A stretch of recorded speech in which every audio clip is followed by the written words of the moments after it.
Buenas, queridos alumnos. Seguimos todavía en la antigua Roma, no nos hemos ido a ningún otro sitio. Y hoy, en este capítulo, vamos a tratar sobre la etapa del Imperio Romano. Como siempre, ya huelga decirlo, contamos con la presencia de nuestra amiga Concepción Conchi de Almería, que nos va a contar muchas cosas sobre el Imperio Romano. Comenzamos recordando las etapas históricas de Roma. Se dividía en monarquía, república, imperio. Ya hemos visto las dos primeras, ahora vamos a tratar sobre el imperio. Tras la muerte de César, su hijo adoptivo Octavio venció a sus rivales en una guerra civil.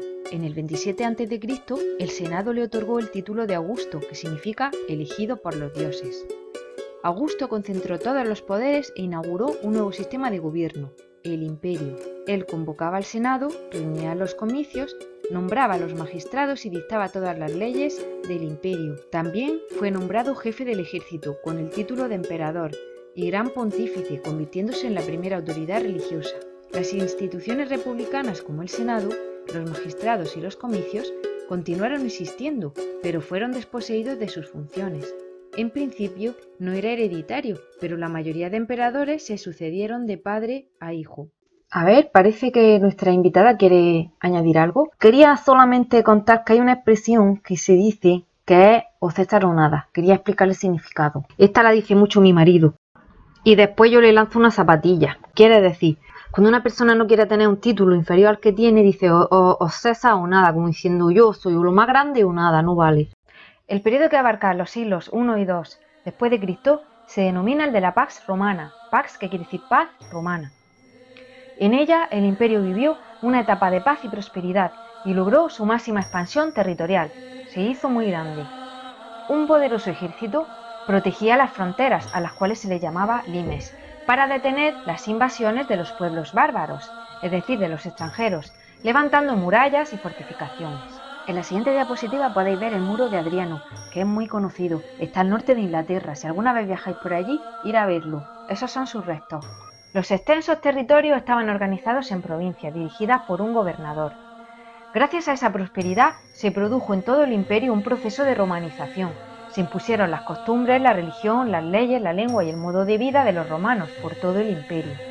Y en el año 212, Caracalla concedió la ciudadanía romana a todos los habitantes libres del imperio. También en esta época tiene lugar el nacimiento y la evolución del cristianismo. Los romanos eran politeístas, pero en una de sus provincias del sur del imperio, Palestina, surgió el cristianismo en el siglo I después de Cristo.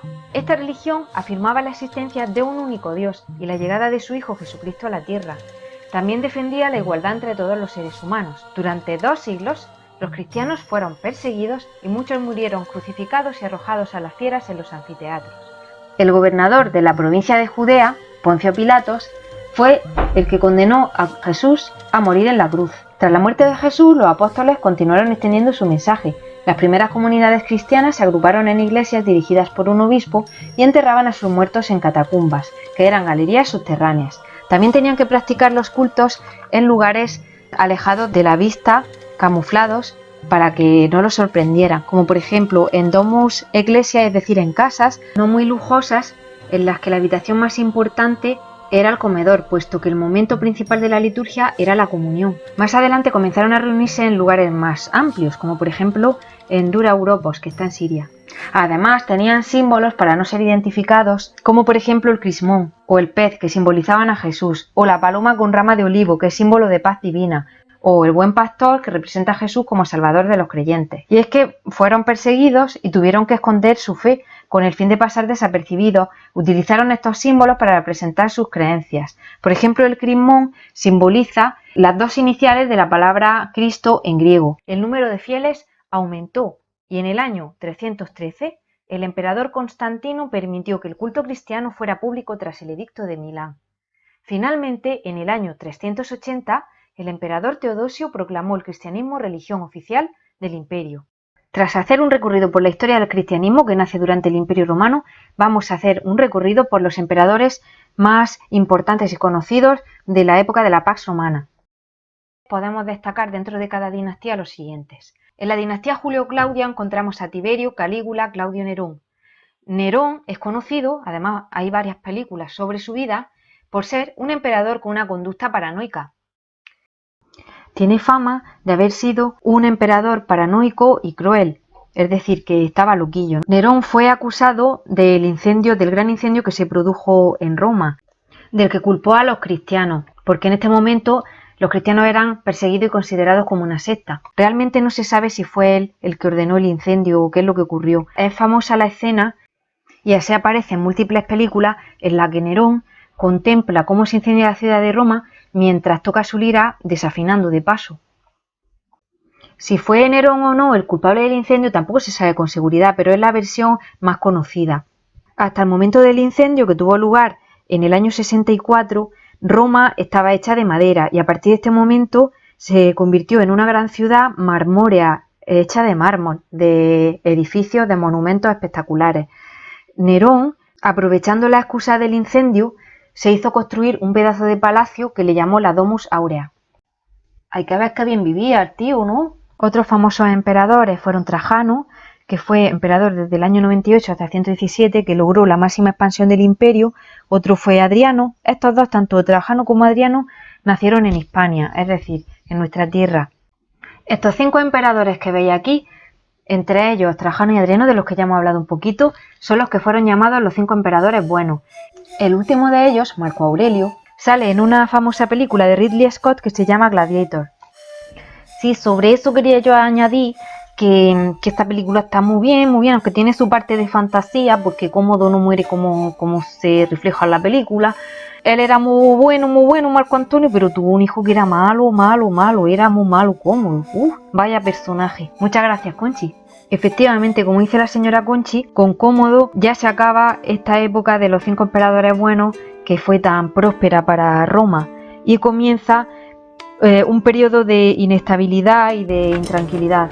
Gladiador, el emperador quiere conocerte. Yo sirvo al emperador.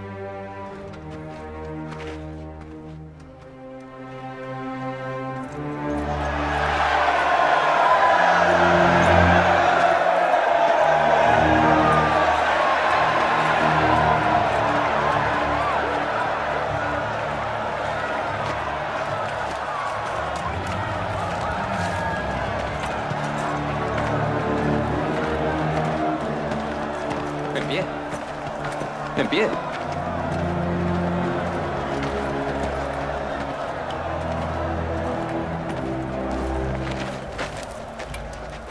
Tienes tu fama bien merecida, hispano.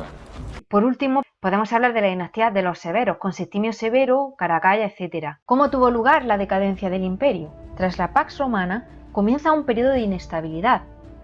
La gran extensión del imperio romano obligaba a estar defendiéndolo continuamente de ataques de los bárbaros. Además, comenzó a disminuir la mano de obra esclava, al acabarse el periodo de conquistas, ya que los esclavos eran prisioneros de guerra, dejaron de tener un input de esclavos, por lo que disminuyó la producción agraria, artesanal, minera y comercial. Por ello tuvieron que subir los impuestos. Asimismo, el sistema sucesorio no era estable, por lo que había continuas guerras y asesinatos de emperadores en la lucha por el poder. Por ejemplo, el propio emperador Caracalla, del que ya hemos hablado anteriormente, fue asesinado mientras hacía sus necesidades. Esta inestabilidad facilitó la llegada de los pueblos germánicos, que fueron teniendo cada vez más presencia en el imperio. Ante esta situación de crisis generalizada, el emperador Teodosio decidió dividir el imperio entre sus 2 hijos en el año 395. Honorio recibió la zona occidental con capital en Roma, y Arcadio recibió la zona oriental con capital en Constantinopla, actual Estambul. Sin embargo, la división no mejoró la situación de la zona occidental del imperio, y en el año 410 los visigodos lograron penetrar en el limes y saquear Roma. Finalmente, en el año 476, los érulos derrocaron a Rómulo Augustulo, último emperador romano de Occidente. Este acontecimiento marca para muchos historiadores el final de la Edad Antigua y el inicio de la Edad Media.